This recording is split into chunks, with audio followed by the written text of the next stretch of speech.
Lux presents Hollywood.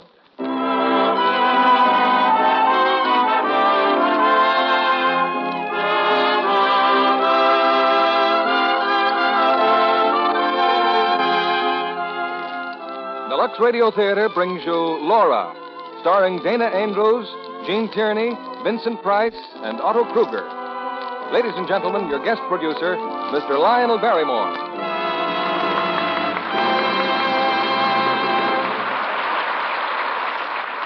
Good evening, ladies and gentlemen.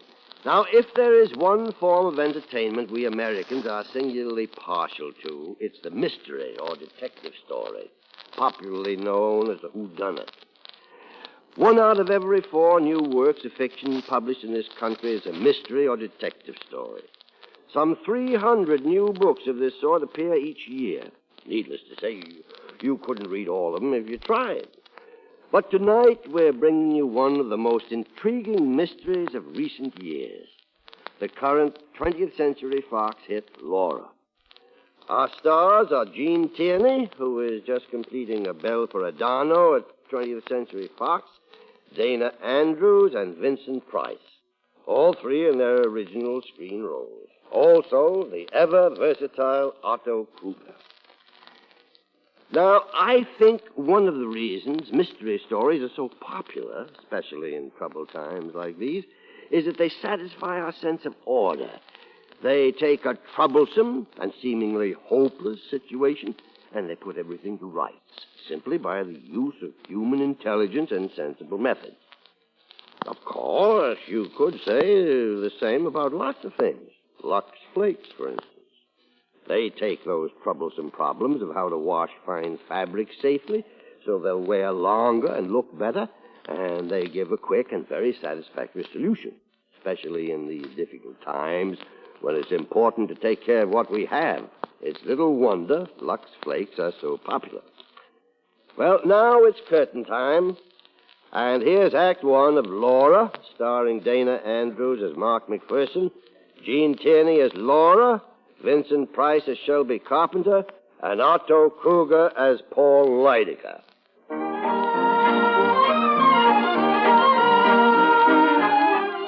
Now, most people who read a newspaper or listen to the radio know the name Paul Lydecker. Mr. Lydecker is a legendary oracle of barbed wire and forget-me-not, whose enchanted pen and acid tongue have brought fame to hundreds and oblivion to just as many. His New York apartment is a combination art gallery and Roman bath. And now, immersed in one of his marble pools, Mr. Lydecker has a visitor, Detective Lieutenant Mark McPherson of the Homicide Bureau. Be careful, will you? That stuff is priceless. Oh. Mr. Lydecker? Quite an art collection in there. Those pieces you are pawing over are irreplaceable. Nice little place you have. It's lavish. I call it home. You'll hear about the murder of Laura Hunt. I made my statement yesterday to Sergeant Detective Crane. I know. Told him what I know. Now suppose you tell me what you know. Why not? Hand me that washcloth, Mr. McPherson. How good a detective are you? I've picked up a few facts. Laura Hunt was killed the night before last. A bell rang. She opened the door, and someone pulled the trigger of a shotgun. It wasn't nice. The range was close. Have you found the shotgun? No. What else? The thought comes to me, Mr. Lydecker. Who's questioning who? May I remind you that you're a guest in my home? Yeah, that's right. What else, huh? Well, Miss Hunt was a very good-looking girl, probably. About 25, lived in a swell apartment, had a maid named Bessie. And where did she get the wherewithal to support such a menage? Bullet Company, advertising agency. She had a good job, art director or something. Not or something. She has a lady cousin in town and a couple of boyfriends. One named Shelby Carpenter, and the other is Paul Lydecker. Today is Sunday. Why haven't you tried to see me? Because it's a peculiar case, and I wanted to think. If you'll wait, I'll go with you when you leave. Why? Murder's my favorite crime. My radio audience loves it.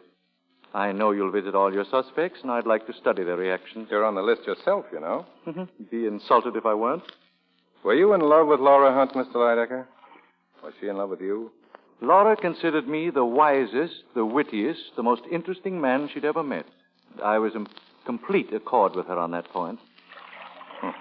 Now, if you'll excuse me, I'll get dressed. Where shall we be stopping first, Lieutenant? I'd like to see Laura Hunt's cousin. Mrs. Ann Treadwell, yes, of course.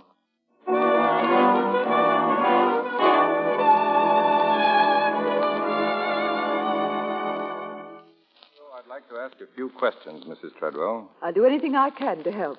Oh, good morning, Paul. Good morning, Ann. You, fond of your cousin, Mrs. Treadwell? I adored Laura. Paul can tell you. I can tell you considerable. Did you approve of Miss Hunt's coming marriage to Mr. Carpenter? Why shouldn't I approve? I don't know. Just what does Shelby Carpenter mean to you, Mrs. Treadwell? To me? Well, he comes here regularly. Is he a friend, acquaintance? Or are you in love with him? Oh, this is beginning to assume fabulous aspects. What are you driving at? The truth. Are you in love with him? Why, no. I'm very fond of Shelby, of course.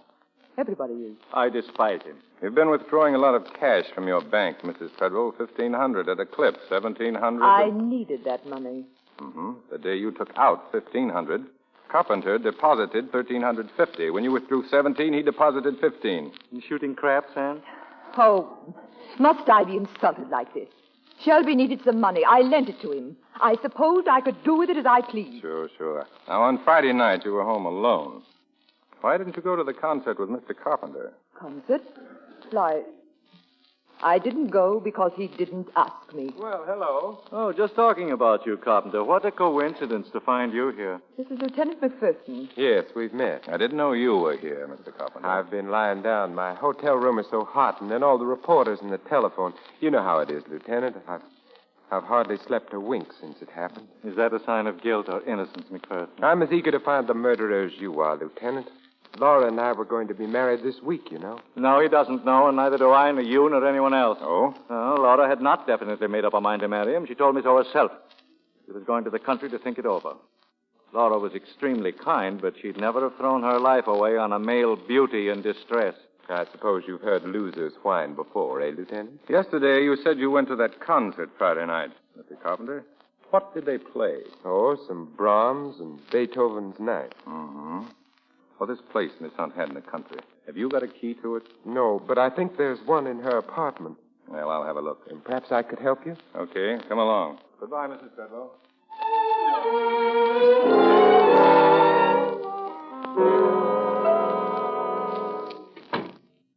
You can start looking for that key now, Mr. Carpenter. Oh, yes. I'll try the den. Excuse me. That's the dame's portrait on the wall, isn't it? Will you stop calling Laura a dame? Look at the furnishings. Would you call this the home of a dame? Look at her portrait. I am. Not bad. It was painted by Joseph Carter. He was in love with her then. Have you ever been in love, McPherson? A doll in Washington Heights once got a fox fur out of me. Have you ever known a woman who wasn't a doll or a dame? Yeah, one, but she kept walking me past furniture stores. Where are you going? Phonograph. There's a record on here. Selections from Bitter Sweet. One of Laura's favorites. Not exactly classical, but very nice. You know a lot about music? I don't know a lot about anything, but I know a little about practically everything. Then why did you say they played Brahms and Beethoven at that concert? They played nothing but Sibelius. Did they? Well, to be perfectly honest, I fell asleep and I didn't hear a note. Oh, I know it sounds phony, but I'm just a natural-born suspect. You see, I'm not the conventional type. Don't worry, I fall asleep at concerts myself. Find that key? No, maybe it's in here in her desk. Yes, it is. I knew there must be one around somewhere. It's funny, the police looked in that desk drawer yesterday, and the drawer was empty. You had the key right along, didn't you, Carpenter? Yes. I didn't want to give it to you while Lydecker was present. I have private reasons that don't concern him. You have private reasons, no doubt, to lie about that key. Paul, I'm warning you to stop implying I had anything to do with Laura's death. Very well, I'll stop implying. I'll make a direct statement. You asked for this, Paul. Get it out, the two of you. Okay, we came here to find the key, and I've got the key. Now, let's get out. There's nothing more you want from me? No, not now. I'll run along then. You, having lunch, Lieutenant? I guess so. There's rather a superior restaurant nearby. Okay, let's go. Nice, quiet little place, Mr. Lydecker. Yeah. What's the matter?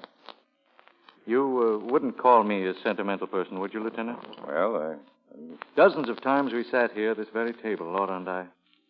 How long did you know her? Nearly 5 years. I was just thinking, we were eating lunch, and it was at lunch that I first met Laura. The Algonquin Hotel. I was alone. I looked up and I found her standing in front of me. She had a layout in her hand. Sample and question. Lydecker, how do you do? I'm Laura Hunt. Well? I'd like to talk something over with you, if I may. I am eating my lunch. Yes, but it's practically impossible to get to see you, and I Either thought... you're from some incredibly remote community where good manners are unknown, or you suffer from a common delusion that being a female exempts you from all the rules of civilized conduct. Possibly. But I wanted to show this to you. It's an ad for the Wallace Flow-Wright pen. You're such a famous writer and commentator. It would be tremendously helpful if you'd endorse what we say about the Flow-Wright pen. I don't use a pen. I write with a goose quill dipped in poison.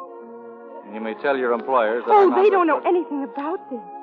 It was all my idea. They'd give anything to get your endorsement. And if I were the person getting it, why... You disregard completely something far more important to me than your career. Oh? My food.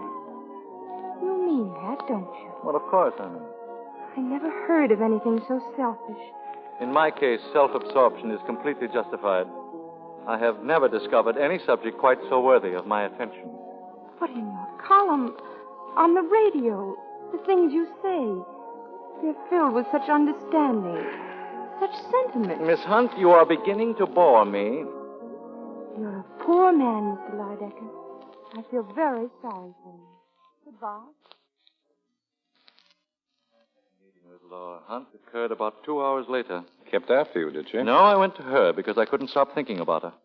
I was more than slightly annoyed, but she had something, that girl. Something far deeper than good looks.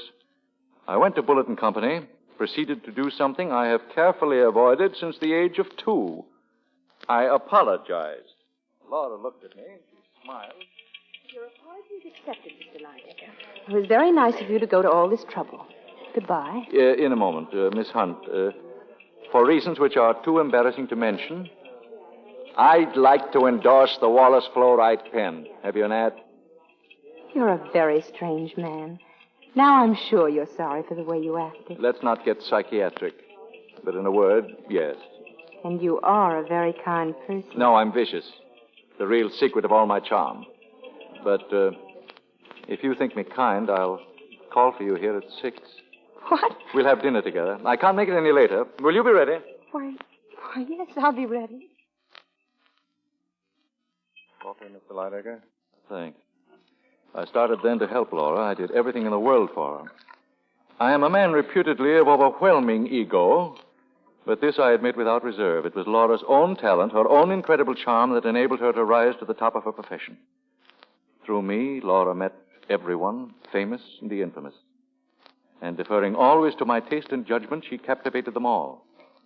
She became as well known as my walking stick in white carnation. And like them, she was always with me. When does Carpenter enter the picture? Well, men couldn't keep away from Laura, but she never regarded them seriously, but me. Her own discrimination ruled them out, and I never had to intercede. She met Carpenter one night at a party at Ann Treadwell's. She became attracted to him instantly. I was shocked. As a fellow completely without talent, with as much depth of character as a saucer of stale gin. Shortly before I took Laura home, I overheard her talking with Carpenter on the terrace. And so I spend my time doing what I've always done, nothing. Then tell me, what does it feel like living on the income from an estate? Oh, I once knew what it felt like, but the sheriff interfered with that over 10 years ago. Then why don't you work for a living? Oh, I did ask a friend for a job once. All he did was laugh. He thought I was joking. Weren't you? No, when he saw I was sincere, he just got embarrassed. He said he'd phoned me. That was months ago. Do you really want a job? Yes, I do. Then you've got one. What? Now you think I'm joking. Well, I'm not. You just be at Bulletin Company tomorrow morning. You're going to work, Mr. Carpenter. And so in time they got engaged, huh? They became attached to each other very quickly. I concealed my annoyance with masterly self-control, but here was a situation, however ridiculous, that required my attention. As you will see, it was for Laura's own good. Well, I followed them one night to this very restaurant. They had been working late on some advertising campaign. Tell me the truth, Laura. Will it really make people brush their teeth more often? The idea's wonderful, Shelby. And so are the layouts. By the way, who's the model you used? You don't remember? Well, you hired her yourself, Diana Redfern. Oh, of course. Laura, you look wonderful. Well, that's a quick switch of subject. Oh, I like this one much better than toothpaste. Good. Could you have dinner with me tomorrow night just like this? Maybe. And what about the night after that? But, Shelby, I can't just... What about 3 weeks from tonight and all the nights in between? Don't you think I have any other engagement? What about 2 months from now and the month after that? And what about next year? Then it's all settled. What about breakfast? What about lunch? Beautiful lunches, day after day. And what about beautiful work, day after day? Why, Miss Hunt, the way you talk, you'd think I was in love with you. Sparkling bit of dialogue, wasn't it, Lieutenant McPherson? If they'd known you were listening, they might have snapped that up a bit. Laura knew that I had overheard them because I told her so the following evening. By then, I had some other information to tell her also. I don't care what you found out about Shelby. It's the snooping about Paul. It's degrading. Of course, but I thought you'd want to know. That sterling character almost went to jail last year for passing rubber checks. And after that, in Virginia, he was suspected of stealing his hostess's jewelry. Those are only insinuations. I know his fault. But a man can change, can't he? Oh, Laura, for heaven's sake, open your eyes. So Carpenter has changed. Yes, he's changed from you to Diana Redfern.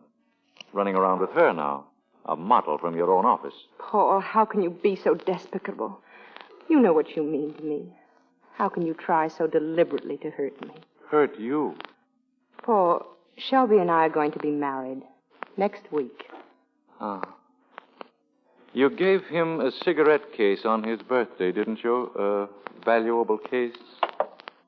Where did you get it? From the pawn shop where Diana Redfern took it after he gave it to her. I don't believe it. He probably needed money and was too proud to borrow. Perhaps that's why this pawn ticket is in her name. I won't let this go any further. I'm going to telephone him. You won't find him at his hotel. Tonight, Carpenter's deserted both you and Miss Redfern. He's dining with a young and wealthy widow. Someone you know. Your cousin.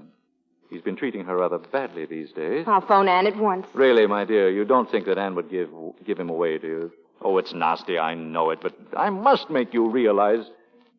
Now, suppose we visit Cousin Anne, He won't be there. I know he won't.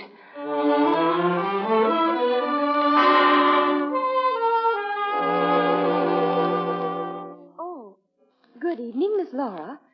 Good evening, Mr. Lydecker. Hello, Margaret. Oh, I'm terribly sorry, but Mrs. Treadwell isn't at home. Satisfied, Paul? Well, suppose we just wait for her. Oh, please, Mr. Lydecker. Come in, Laura. Why, Laura, dear.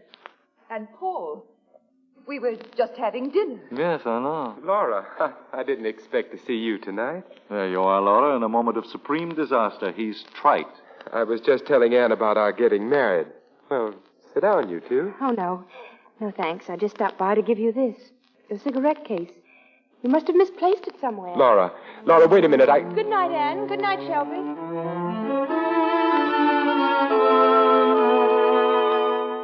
When was this episode of the cigarette case, Mr. Lydecker? Last Wednesday night. On Friday, Laura had lunch with a Redfern girl. I wish I'd been there. And as I said in my statement, Laura and I were to have had dinner that night. At 7 o'clock, my phone rang. I had a sudden sensation of depression, a foreboding of disaster. Hello? Paul, I'm frightfully sorry, but I just can't meet you. Well, there's nothing wrong, Laura. I mean, you're not ill? Oh, no. I've just decided to go to the country for a few days. What, in this storm? Why, it's pouring. It won't last, Paul. It will do me a lot of good to be alone. Oh, you're thinking about Carpenter, huh? Of course. Please, I simply must have time to think this out for myself. When will you be back, dear? I don't know. I'll call before I leave. Maybe you could meet me. Well, of course I will. Thank you, Paul. Goodbye. Goodbye, my dear. That was the last time I ever heard her voice. This Redfern girl, where does she live? In Newark. She's in the phone book.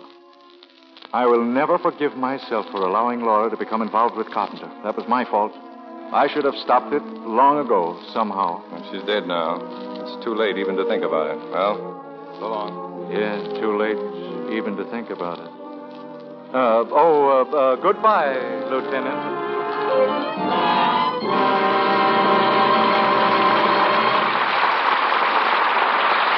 Our stars will return with Act Two of Laura in a moment. Now, here's what a young girl said to me the other day. Mr. Kennedy, why do you always talk as if only housewives wash dishes? Now, I work in an office from 9 to 5:30, but I'm the KP at home. Wash dishes every night for 5 of us. Oh, Mother cooks the dinner, but I clean up afterwards so she has a chance to talk with Dad and catch up on mending for the kids. And I know a lot of other business girls who do dishes, too. So I asked her if she knew what dishpan hands were. You bet I do. For a while, Mother brought home any old kind of soap.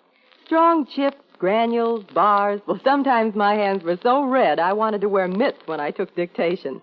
So that's why the dishpan test you talk about interested me. Now, you say changing to Lux takes dishpan hands away, and you're right. One day, Mother brought some Lux flakes home, and in just a few days, my hands looked nicer. Soon they were soft and smooth as you please. Then I said, maybe you're too young to worry about being thrifty. But that's another advantage with Lux. It goes a long way. Ounce per ounce does up to twice as many dishes, we've found, as other leading soaps tested. Then she said... Well, I can believe that, too. Some of the soaps I used to use didn't dissolve completely and made little gooey lumps in the dishpan. But with Lux, I get such quick and abundant suds. It dissolves so quickly. So I've told Mother to keep on getting Lux if she wants me to keep on washing dishes. And now, Mr. Barrymore returns to the microphone. Act 2 of Laura, starring Jean Tierney as Laura, Dana Andrews as Mark McPherson, Vincent Price as Shelby Carpenter, and Otto Kruger as Lydecker.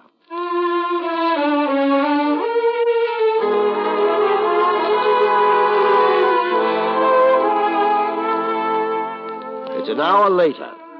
In front of Laura Hunt's apartment, Lieutenant Detective Mark McPherson picks up Sergeant Crane. Together, they make another thorough search of the girl's rooms. Two things interest McPherson: a pile of Laura's letters and a bottle of Scotch whiskey.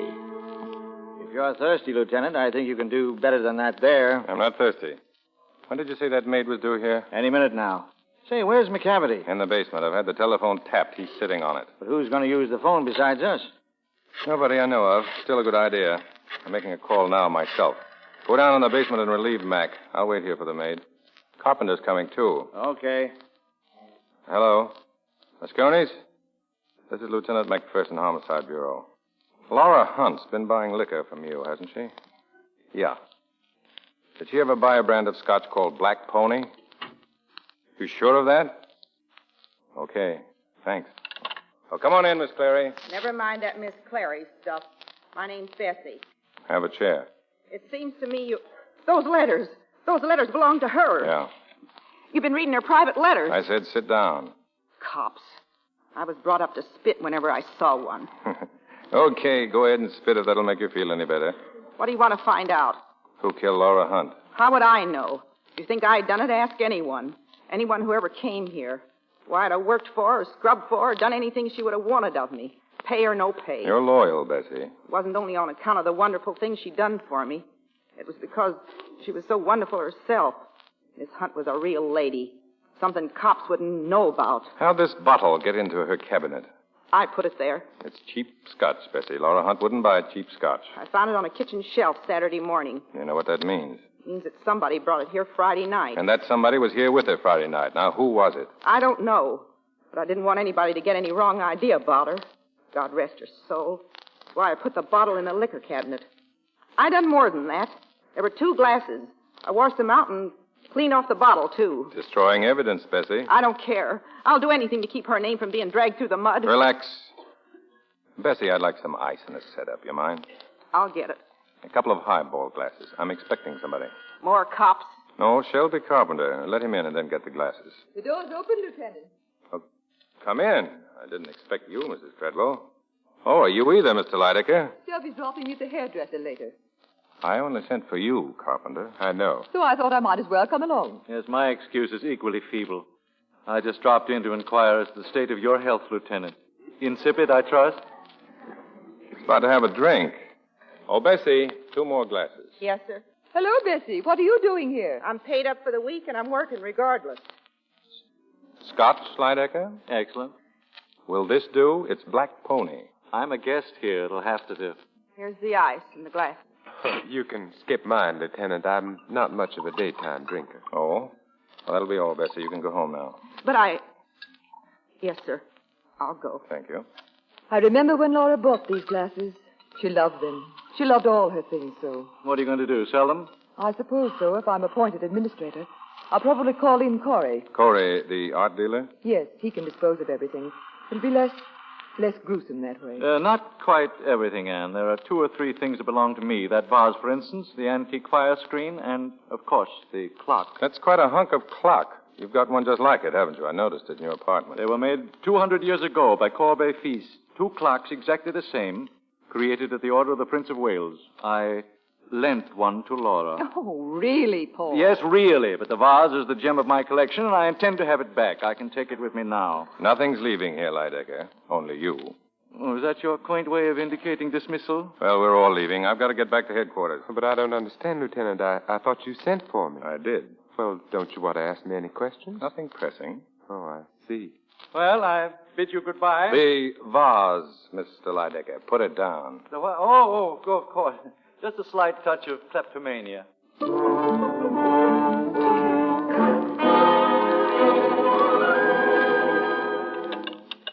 Crane? Yeah? McPherson. I'm back. Upstairs in her apartment. How you doing in the basement? Any calls come in this afternoon? Not a thing. I've just been looking the place over. I've only done it 40 times. Anything interesting? Everything's interesting. Especially that portrait. A really beautiful doll, Lieutenant. Yeah. I've read her letters, smelled the perfume, drank her scotch, gone through her wardrobe. Wait a minute. Yeah? Someone in the hall. Look, at 7 o'clock, Alford will be along to relieve you. Make sure Alford keeps his ear on that phone. Right. Who is it? Yes. Coming, Lydecker. You just happened to be passing by. And I noticed the lights on. By the way, have you sublet this apartment, McPherson? You're here often enough to pay rent. Any objections? Yes. Especially to your prying into Laura's letters. That bundle in your pocket, for instance. No, these. They're yours. The best of the bunch. That's the trouble with getting murdered, Lydecker. It ruins your privacy. And have detectives who buy portraits of murdered victims a claim to privacy? Lancaster Corey tells me you already put in a bid for Laura's portrait. That's none of your business. McPherson, did it ever strike you that you're acting very strangely? It's a wonder that you don't come here with roses and a box of drugstore candy.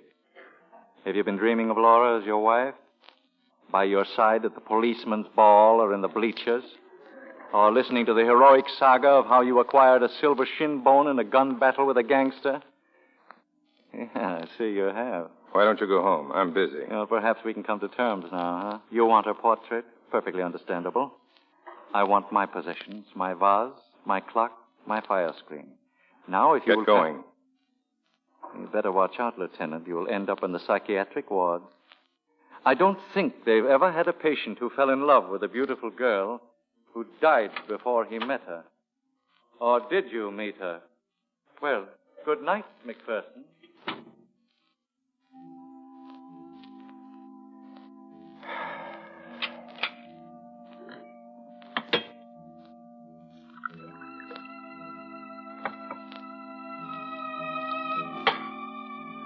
Roses and a box of drugstore candy. Have you been dreaming of Laura as your wife? Yes, I can see you have. You better watch out, Lieutenant. You'll wind up in the psychiatric ward. I don't think that they ever... What's the matter with me? Maybe you can tell me. You, the girl in that portrait there. You're beautiful. The most beautiful thing I've ever seen. Somebody killed you. Why? Why? I could sit here and look at you all night. All night long, I could sit and... Who is it? Who's in there? You. What are you doing there? You're alive. If you don't get out once, I'll call the police. You're Laura Hunt, aren't you? Aren't you? I'm going to call the police. But I am the police, you see. My badge, credentials. Mark McPherson. What's all this about? You don't know? Don't you know what's happened? No. Haven't you seen a paper? Where have you been? In the country, I don't get a newspaper. Haven't you got a radio? It was broken. What? Here. Look at these headlines. You sit down, Miss Hunt. I'm very glad to see you. On Friday night, somebody was murdered in this room. What did you say? Until you opened that door just now, we thought it was you. Now, do you have any idea who it could have been? You don't know. A girl died from shotgun wounds, close range. No, apparently we don't know. Who had a key to this apartment? Nobody except my maid. And when did you say it happened? Friday night. You better take off that coat. It's dripping wet. When did it start raining? Just a few minutes ago. It's teeming outside. It was raining Friday night, too, when that girl... Wait a minute. Raining. Now, come with me, Miss Hunt. Here, into your room. I want you to please look in your closet. I simply don't The closet, Miss Hunt. Here, open it up. Do all these dresses belong to you? Certainly they belong to me. All of them? Every one? Are you out of your mind? Of course they... What's this one? I don't know. You tell me. Why, this dress isn't mine. It's hers. Diana Redfern's. She had it on when she came for lunch on Friday. Well... But this dress wasn't in here when I left. It wasn't. This Redfern girl, is she a girl about your size? Yes, she's a model. She works for us. Yes, and she lives in Newark, but she hasn't been home. Her landlady said she'd gone to Philadelphia. That's right. We have a branch office in Philadelphia. She had an assignment there. But she didn't go. It was postponed. She got relatives in the city? An aunt and uncle. The same name. They live in the village. Thanks. Where are you going? Just to the telephone, Miss Hunt. I think Miss Redfern's aunt and uncle had better go to the morgue right away to make an identification. Oh.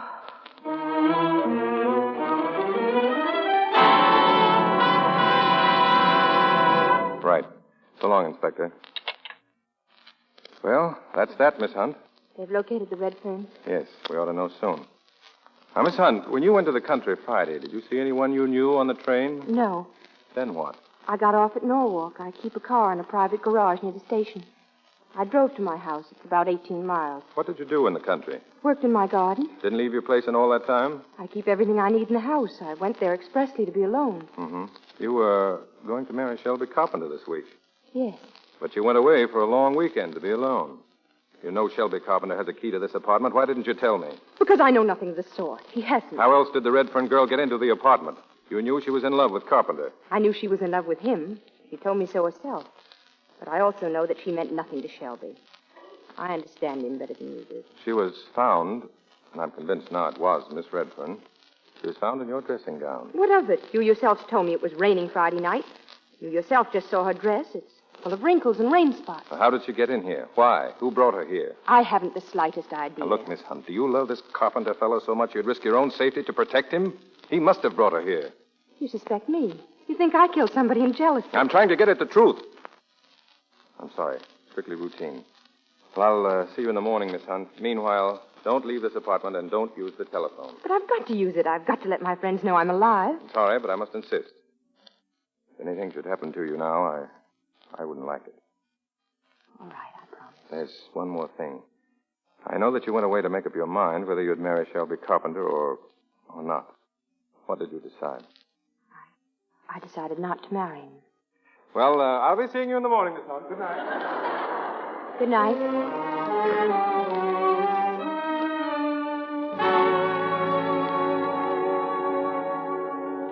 Alford? That you, Mark? Yeah. Watch your step. It's pretty dark down here. Anything come through those earphones? Yeah. The morgue just called. Is the Redfern girl all right? Well, it kind of balls things up, doesn't it? Yeah. Say, you seem pretty... Hey, wait a minute. She's dialing a number up there. Give me those earphones. Here. Hello? Shelby, this is Laura. Laura? I must tell you... Don't say anything on the telephone. Meet me right away in front of the office. Can you leave? Right away. Was that... Yeah. Dames are always pulling a switch on you. You stay here, Alford. McCavity out front? Yeah. Get headquarters. Tell them to send another man down here right away. McCavity's going to tail the girl. What about you? I think I'll stick by Mr. Carpenter. I'll see you.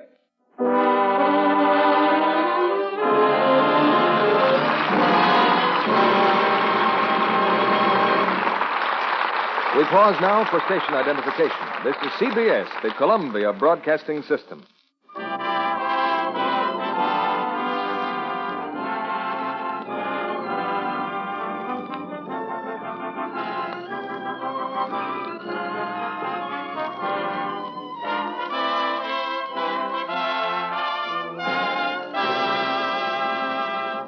In just a moment, our stars will be back with Act 3 of Laura.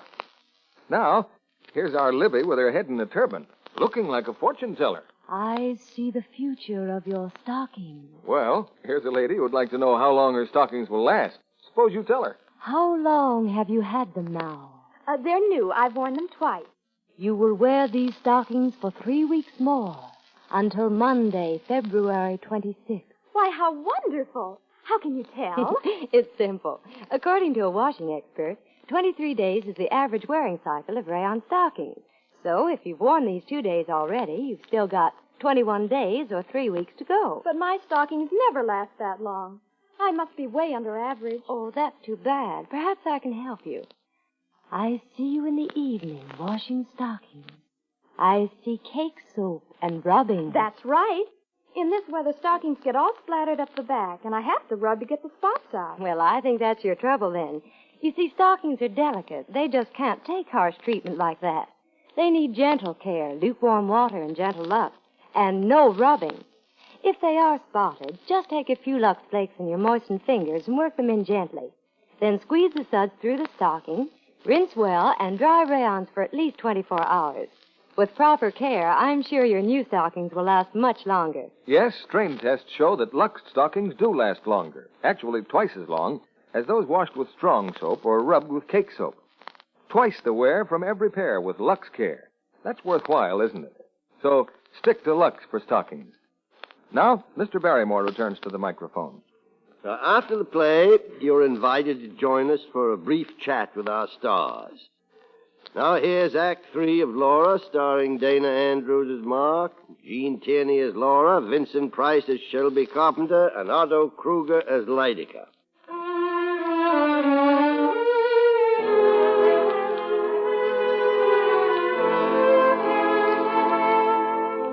For 3 hours, Detective Lieutenant McPherson's been following Shelby Carpenter.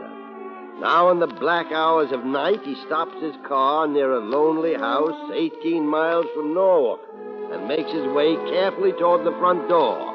It's not quite shut. He peers through the crack for a moment and then walks in. What are you doing with that shotgun, Carpenter? Well, I must admit this is somewhat embarrassing, Lieutenant. Let me see that gun. Been fired recently. Yes, I killed some rabbits with it. When? Oh, a while back. I don't know exactly. I gave the gun to Laura for protection. You haven't borrowed it lately. You didn't just bring it back. You ought to know. You've been following me. You realize the spot you're in? You brought Diana Redfern to Laura's apartment. You knew all along it was she who was murdered. Didn't you know Laura would come back any day and spill the whole thing? Or did you plan to kill her, too? Oh, you're being fantastic, McPherson. You took a bottle of Black Pony to her house Friday night. I took it there over a week ago. Bessie says Friday night. I can't help what Bessie says. Where's the key to Laura's apartment? I haven't got one. I never had one. Okay, you didn't bring the scotch there Friday night. You never had a key. How did you get in? Well, Come on, talk. Talk? Oh, all right. You see, Laura kept an extra key in her office. I'd asked Diana to meet me in a restaurant. I wanted to have it out with her once and for all. You know, she thought she was in love with me. She started to get hysterical. We had to leave. Well, I couldn't very well take her to her room in Newark, could I? Or to my hotel room. So we started to walk. It began to rain suddenly, and we got drenched. I thought of the key, and I stopped by the office to get it. We couldn't find a taxi, and so we walked back to Laura's apartment. Yeah? Diana went to Laura's bedroom. When she came out, she had on a dressing gown. Well, we talked, argued maybe, for a couple of hours, and then the doorbell rang. Why didn't you go to the door? Well, suppose one of Laura's friends had found me there. What would they think of finding Diana there? I told her to say that Laura had lent her the apartment. Anybody who knew Laura would have believed that. Don't stop. Well, I heard Diana open the door, and then there was an awful explosion. By the time I reached her, the door was shut again. Diana just lay there on the floor. Didn't you go out to see who did it? I was too confused, too horrified to do anything. The hallway was dark. I don't remember what I did. I knew I had to keep out of it and keep Laura out of it, too. The only thing on my mind was the safety of a person whose life was dearer to me than my own. Don't you understand that? Did you think Laura had killed her? Did you? I don't remember what I thought. Do you think so now? No. On Saturday, when Detective Crane went to see you, you seemed sincerely shocked. I was. I hadn't expected the police to mistake Diana's body for Laura's. But your alibi was all ready. The concert. You knew the minute Laura got back to town, it wouldn't stick. I couldn't think that far ahead. I was groping for some way to keep Laura's name out of it. I was heartbroken about Diana and panic-stricken about Laura. Okay. And tonight you met Laura in front of her office. What did you talk about? About what I've just told you. Well, what are you turning on the radio for? To see if it works. Why don't you tell her the truth? She sent you here to get rid of that gun. She doesn't even know I came here. It was my own idea. The radio works fine, doesn't it? Why wouldn't it? I hoped it wouldn't. All right. We're driving back to New York. Well, am I under arrest? I don't know. Just don't leave town. It would be a very foolish thing to do.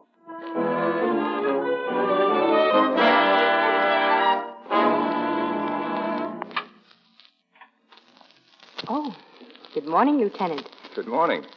You know, I have a terrific yen to call you Laura. Why don't you forget that lieutenant business and just call me Mark? Because Especially since I brought you all these groceries. Breakfast. You didn't buy any food when you went out last night.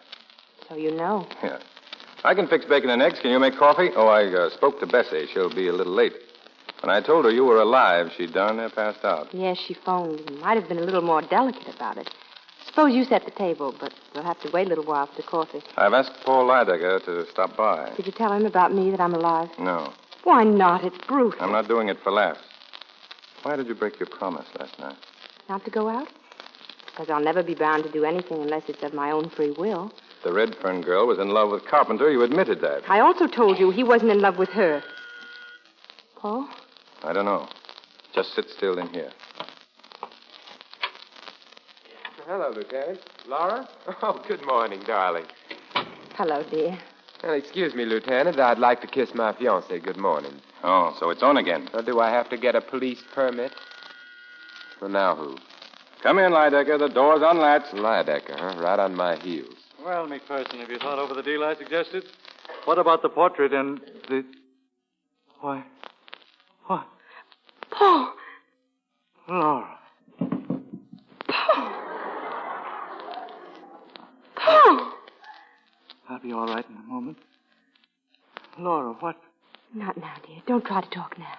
Come on, I'll take him into the bedroom. Just be quiet, Paul. Yes. Yes.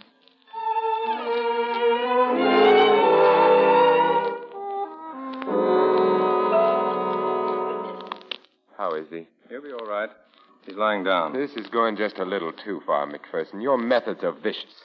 Must have been a terrible shock to him, seeing me. Poor darling. Don't tell me you're in love with Lydecker, too. Stop talking that way to Miss Hunt. Laura, why do you cover up for a guy like Carpenter?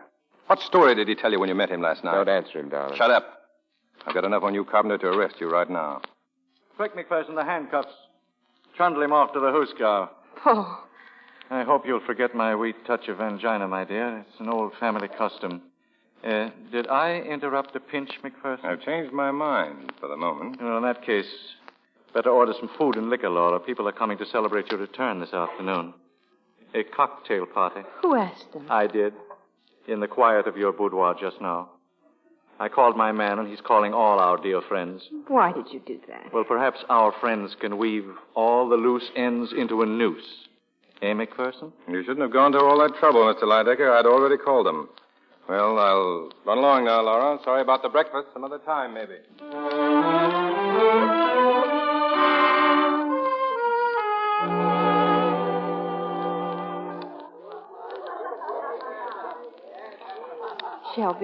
Shelby, come here. What's the matter, darling? Your party's a huge success. Shelby, tell me, I must know. Why did you go to the country last night? Laura. Well? You don't know? I was afraid you wouldn't think of hiding that shotgun. What shotgun? The one I gave you. Oh, darling, you don't have to lie to me. Well, what's going on here? Oh, nothing at all, Anne. In case you don't know it, that McPherson man hasn't taken his eyes off you. I know. Maybe it would be better if I, mingled with our guests. Laura, McPherson suspects him. Shelby. He suspects me, too. Oh, don't be absurd. You could never have done a thing like that. Darling. Yes. Are you as interested in Lieutenant McPherson as he is in you? Anne, I only met him last night. Sometimes that's more than long enough. Anyway, he's better for you than Shelby. Anybody is. Shelby's better for me. Why? Because I can afford him. He's no good, but he's what I... Wait a minute. He's coming. Mark. Oh, Mark, is it? I'm sorry to break up your party, Laura. But you haven't. You've been a model guest so far. I'm not joking. Get on your things. I'm taking you to headquarters. I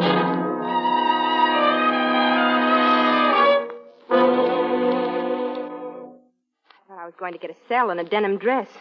Is this your office? Before they trot out that denim dress, I want to know why you've been holding out on me. Have I been? You told me the radio at your country place was broken. It was. Not last night. I stopped in the village on my way back. I asked the local handyman to fix it. And how did he get in? With a key. The key I always leave under the flower pot on the porch. All right, I'll accept that. Why? Because you're too intelligent to make up a story I could check so easily. The main thing I want to know is why you pulled that switch about Shelby Carpenter. You told me last night you decided not to marry him, but today it was on again. Why? I changed my mind. What went on between you and Carpenter when you met him last night? Or should I guess? He convinced you that if you broke your engagement now, people would think you believed that he killed Diana Redfern. Yes, but now I know the real reason why he wanted to stay engaged. He thinks I did it. So do you. Are you in love with him? No, I don't know how I ever could have been. Come on, Laura. You're going home. But I thought I was under... That's what I wanted you to think. You and a few other people. I didn't even book you. And all this was just some sort of a game. I was 99% certain about you, but I just had to make sure of that 1% doubt. Wasn't there an easier way to make sure? You're smiling. You're not sore? No, Mark. I'm not sore. Go back to your party, if there's anything left of it. And you? I'm going to Lydecker's apartment. I'll drop by later on.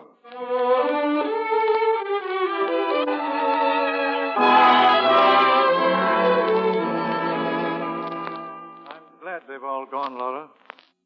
It's been a long time since we've been together. Well, darling, what's the matter? Nothing, Paul. You're worried. Yes, McPherson. He's using you for something. I don't think so. I don't deny he's infatuated with you in some warped fashion, but he's incapable of any normal human relationship.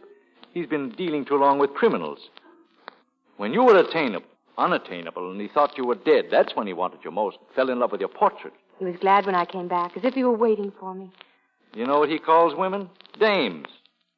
A dame in Washington Heights once got a fox fur coat out of it. That's his very word.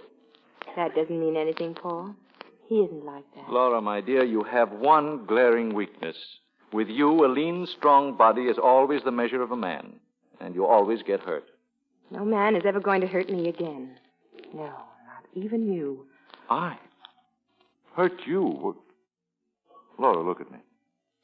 You were a long time finding out about Shelby, but that's all over now. We'll be together again. Wait, the door just opened. Don't get up. It's only me. Oh, haven't you heard of science's latest triumph, the doorbell? I'm glad you're here, Lydecker. I've just been to your apartment. Do you mind if I search your pockets? I found a shotgun. Oh. But I wasted my time. It wasn't the gun that killed Diana Redfern. First he tells you he thinks you're innocent, and then he proceeds to check up on you. I never said you're innocent. Me? I'm talking about Laura. My dear, this entire maneuver could be a trick to throw you off guard. It could be, but it isn't. I know. I believe you, Mark. See, I'm beginning to get annoyed. Laura, it's the same obvious pattern. If McPherson weren't full of muscles and good looks, in a cheap sort of way, you'd see through him in a second. Paul, I mean to be as kind about this as I know how. But you're the one following the same obvious pattern. First with that painter you thought was in love with me. Then with Shelby, and now I suppose... Laura, what are you saying? That I don't think we should see each other again. But, darling, you're not yourself. Yes, I am. For the first time in ages, I know what I'm doing. Very well. I hope you'll never regret what promises to be a disgustingly earthy relationship. Oh, listen to my broadcast in 10 minutes. I'm discussing the other great loves of history. That was the most difficult thing I've had to do in my whole life. Yeah, but I still haven't found it. I haven't found it. What? The gun that killed Diana Redfern. What are you doing? Taking a look at your clock. He's got one just like it, hasn't he? Yes, but... I wasn't alone just now in Lydecker's apartment. A guy named Sergeant Crane came with me. Crane's old man is a clockmaker. And while I wore myself out looking for a shotgun, all the sergeant did was drool about Lydecker's clock. He said probably there's not another one like it in the world. Obviously he was wrong. Yeah, and he showed me something about that clock. A little feature with all clocks made by Courbet-Fils. Underneath, here, near the floor, is a little spring. You push the spring, and the whole bottom compartment opens up. See? Like this.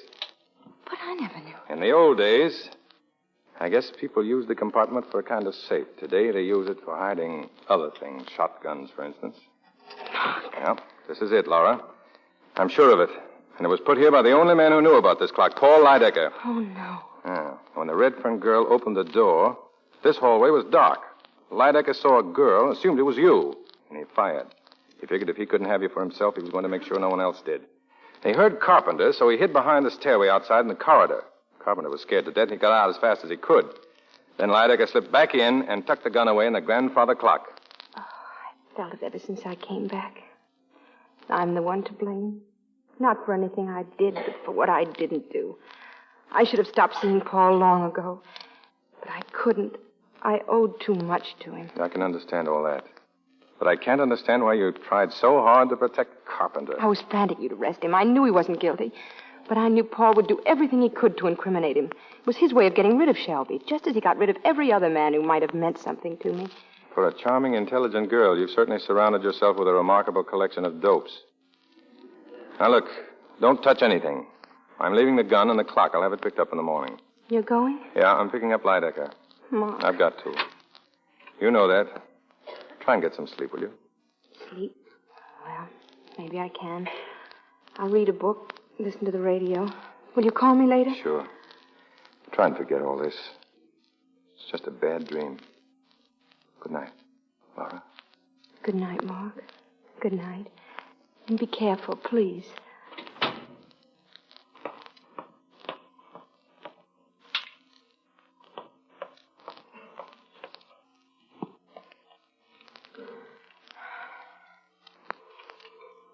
And now, ladies and gentlemen, with his final word for this evening, Mr. Paul Lydecker.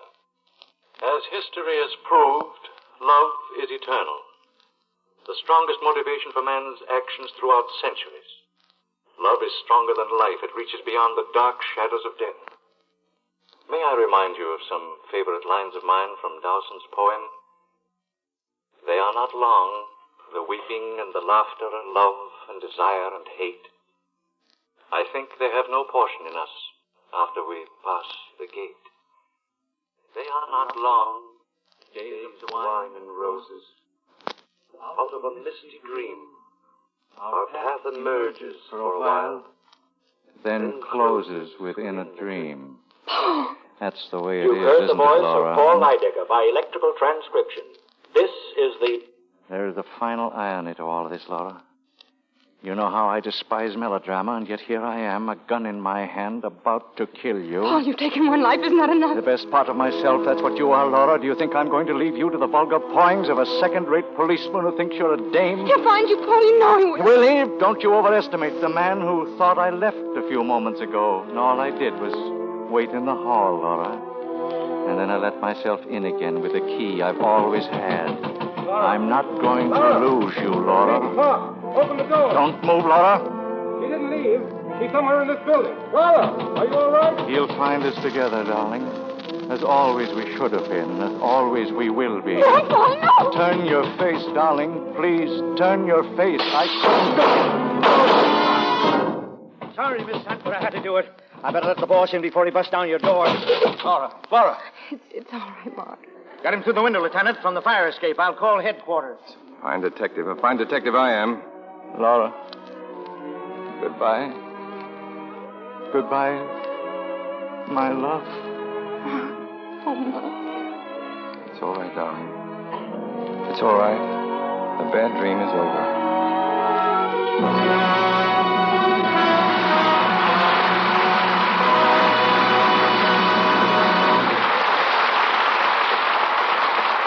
Our stars will be back for their curtain calls in a moment.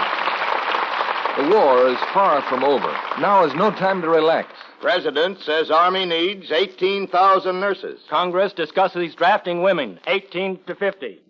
This is the crucial year of the war, and every woman, like every man, must do her part. If you want to bring your son, your husband, the boy down the street home sooner, do every single thing you can to help now. Even if you can't take a war job or be a nurse, you can still help by saving every drop of used fat.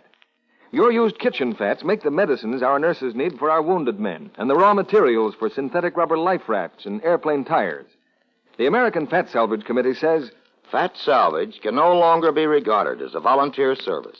It is a serious wartime obligation that must not be neglected until every Jap is driven back to Tokyo and the South Pacific Islands again become exporters of commercial fats and oils. yes, now the kitchens of America must help supply the fats we used to get from lands the Japs still hold. Save the fat from your broiler and frying pans. Skim it off the tops of soups and stews and gravies. Melt down table scraps and suet. Your butcher will give you 4 cents and 2 red ration tokens for every pound you turn in. Save every drop every day until J-Day, the day the Japs are licked. Now, back to Mr. Barrymore and our stars. Well, now that we've solved tonight's baffling crime, With the help of Gene Tierney, Dana Andrews, Vincent Price, and Otto Kruger, we invite our stars to the footlights for their curtain calls. And I might add that for Dana, this is the first appearance on our stage. First for me, too, Mr. Barrymore. For you too, Gene? Well, with Van Johnson here on our 10th anniversary show, the Lux Radio Theatre's had a pretty good season for new stars. I hear you're making a picture with Van Johnson, Mr. Barrymore. That's right, Vincent. Between two women. At Metro Goldwyn Mayer. Well, I'll tell you a secret about Dana. He's going romantic on us in his next picture. What picture's that, Dana? It's a Technicolor, Vincent, for 20th Century Fox. State Fair. Who's in it with you? Well, the largest group in the cast is 54 prize Hampshire hogs. Hogs? Now, let me get this straight, Dana. You're playing a romantic role? Uh-huh. And you know, one of those pigs weighs 880 pounds. Undoubtedly the biggest ham in the picture. Oh. I can see now why there's a bacon shortage. All the hogs are going to the pictures. Well, Dana, you set those hogs a good example in acting, and we look forward to producing State Fair in this theater someday. What are you going to have on Lux for next week, Mr. Barrymore? For next Monday night, we have from Paramount Studios a play and stars that hundreds of our listeners have requested. For Whom the Bell Tolls.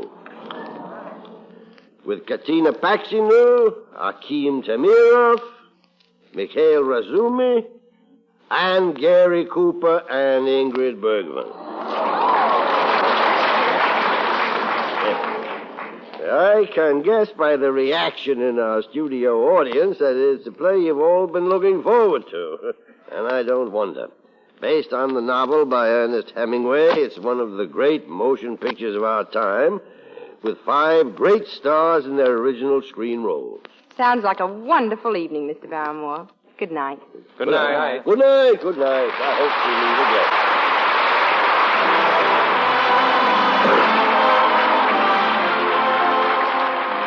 Our sponsors, the makers of Lux Flakes, join me in inviting you to be with us again next Monday night when the Lux Radio Theatre presents Ingrid Bergman, Gary Cooper, Katina Paxinu, Akim Tamirov, and Mikhail Razumi in For Whom the Bell Tolls.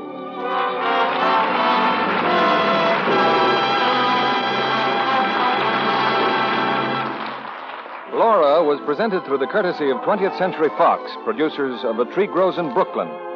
Mr. Barrymore can be heard on his own program, The Mayor of the Town, every Saturday night over the same network. Vincent Price is currently working on the 20th Century Fox production, Dragonwick. Otto Kruger will soon be seen in Samuel Goldwyn's Technicolor picture, Wonder Man. Heard in tonight's play were Lois Corbett, Leo Cleary, Noreen Gamil, Dwayne Thompson, Charles Seal, and Howard McNear. Our music was directed by Louis Silvers. This program is broadcast to our fighting forces overseas through cooperation with the Armed Forces Radio Service. Our Lux Radio Theatre production of Laura, starring Dana Andrews, Gene Tierney, Vincent Price, and Otto Kruger, has come to you with the good wishes of the makers of Lux Flakes, the tissue-thin soap used by smart housewives everywhere. This is your announcer, John M. Kennedy, reminding you to tune in again next Monday night to hear For Whom the Bell Tolls with Gary Cooper and Ingrid Bergman, Katina Paxinu, Akim Tamirov, and Mikhail Razumny. There's less work in my cooking, no guesswork in my cooking. My best work is my cooking, since I have switched to Spry. Let new Easy Bake Spry and Spry's amazing shortcut recipes help you serve more delicious meals with far less work. For lighter, better-tasting cakes, tender, flaky pastry, crispy, digestible fried foods, get S-P-R-Y Spry. And be sure to listen in next Monday night to the Lux Radio Theatre presentation of For Whom the Bell Tolls, with Gary Cooper, Ingrid Bergman, Katina Paxinu, Akim Tamirov, and Mikhail Razumny. This is CBS, the Columbia Broadcasting System.